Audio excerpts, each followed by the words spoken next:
And so here we are, wanting you to understand who you are.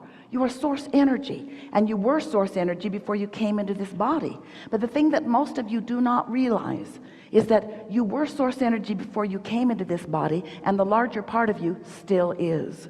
And that larger part of you is tending that vibrational reality that you have been creating all of the days of this physical life experience and even before. The intentions that you held are held as a vibrational basis. There's a vibrational basis of everything. And that's what man wants to call source. That's what man wants to call God. It is the culmination of all of that positive becoming over all of the beingness that we all have been or are being. So that non-physical part of you exists, and it has a point of attraction. Now, by that point of attraction, what we mean is that you is offering a vibration, and law of attraction is responding to that vibration. And since that vibration is all about love and all about what you are desiring, it's a point of attraction that is only what you would call positive. Here you are, focused in your own right, in your own personality, thinking about things, talking to people, noticing things, remembering things, imagining things, past, present, future. Your mind's all over the place, just as you knew it would be.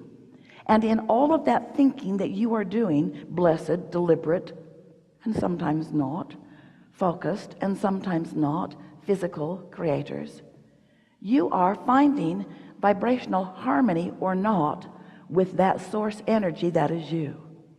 So when you launched the rocket that asked for more prosperity is being summoned to that vibrational point of you. But if you are not feeling happy about the idea of prosperity, if you are doubting it or suffering in not enough of it, if you're focused upon the absence of it, then without meaning to, you are holding yourself in vibrational discord with your own creation. And this is something that we want you to understand, because that is the only thing that ever gives you negative emotion. You think it's what somebody else is doing. That one's driving me crazy. That one is immoral. That one is doing wrong things. That one is bad in this way or this way or this way. But what's really happening is, whenever you feel negative emotion, you are out of vibrational sync with who you have become. It's important to understand that you will always be, we will all always be in the state of perpetual becoming. You cannot hold it back. So in continuing with Jerry's question and passionate desire about how thoughts are actually turned to things, we want you to understand these things. You live in a vibrational universe, and you are vibrational beings, and everything around you is too, which means you are broadcasting a signal which you can control. But you've got to have some sense of what the control is. In other words, do you gather together in large groups and take a consensus and then do that? That's not working out very well, is it? Ask the Republicans or the Democrats. They're all failing at it. Go into any church or synagogue. Is that the answer? Well, while there are nice things to be experienced there, as they pit themselves against one another, claiming the only right doing, that's not the answer to alignment. That's not what you came to experience. You came knowing that there would be diversity, that there would be a lot of difference around you, and you blessed that idea because you knew that out of it would come your clarity of what you, the creator, chooses to create in this meaningful life experience that is you. So you were born with this sensitivity, these senses to translate vibration. Your eyes translate vibration. That's why you see. Vibrational interpretation, eyes, ears, nose, fingertips, tongue, all vibrational interpreters.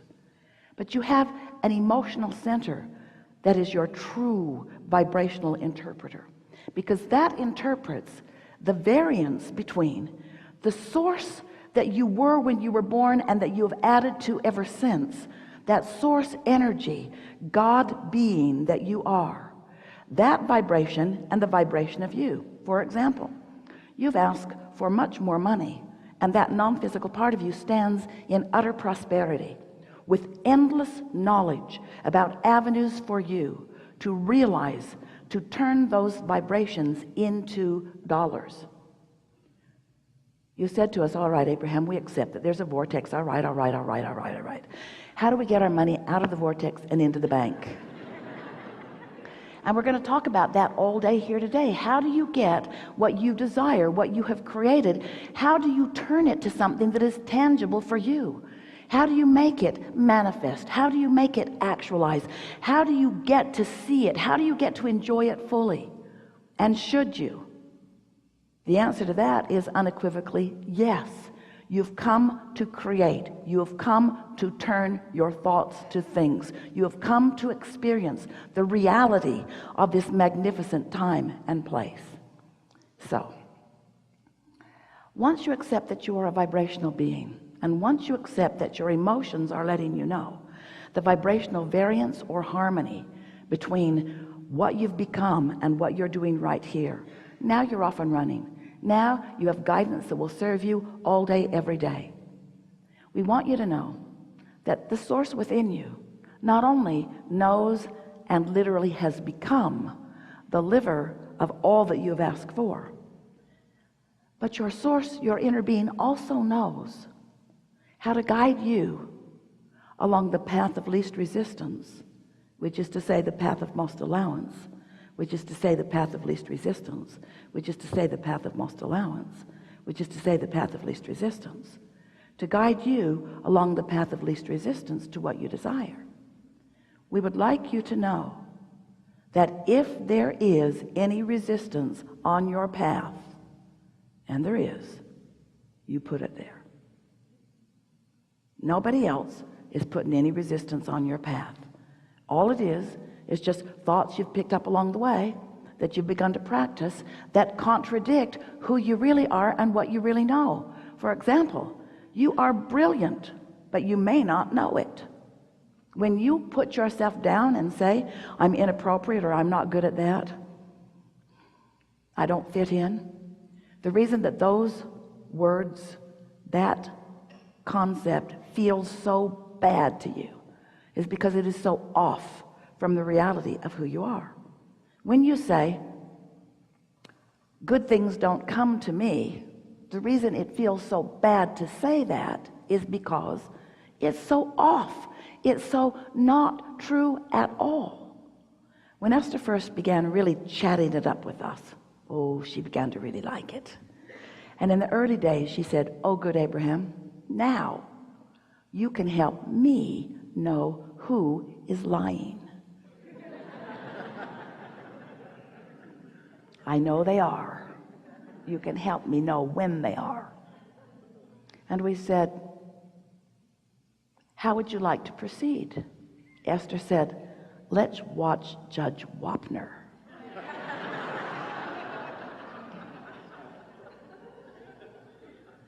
So people came in and told their stories, very different stories.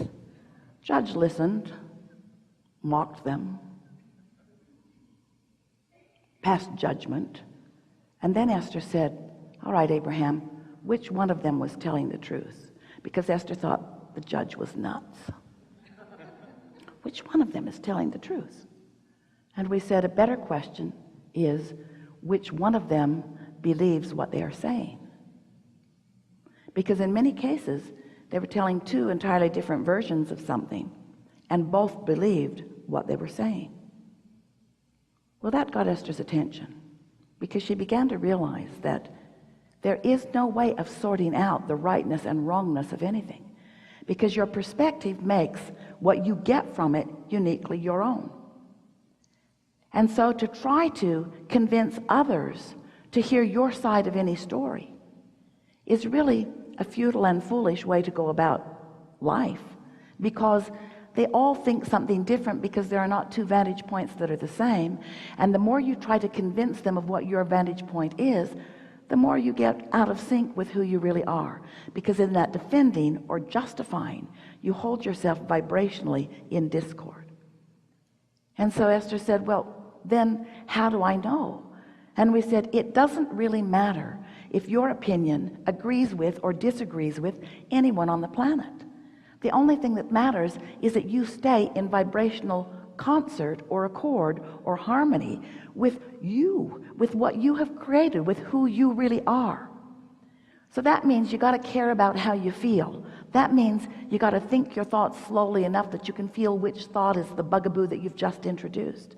That means you have to become receptive to your own emotions and aware that anytime, every time, 100% of the time, no exception, that you feel negative emotion, you are out of sync with the whole of you, and you have put resistance on your path. You've created your own stumbling block, and you are resisting the natural flow of well-being that would be there if you were not doing that thing you're doing that's causing you to feel the negative emotion. Don't you like knowing that? So then we began explaining to Jerry and to Esther that it's like a cork bobbing on the surface of the water. That's where your alignment is.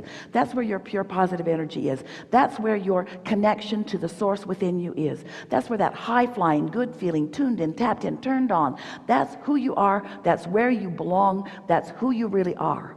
But there's stuff happening that you might be looking at. And when you look at something that gives you negative emotion, it's like holding that cork under the water. And for the time it's under the water, it does not feel good.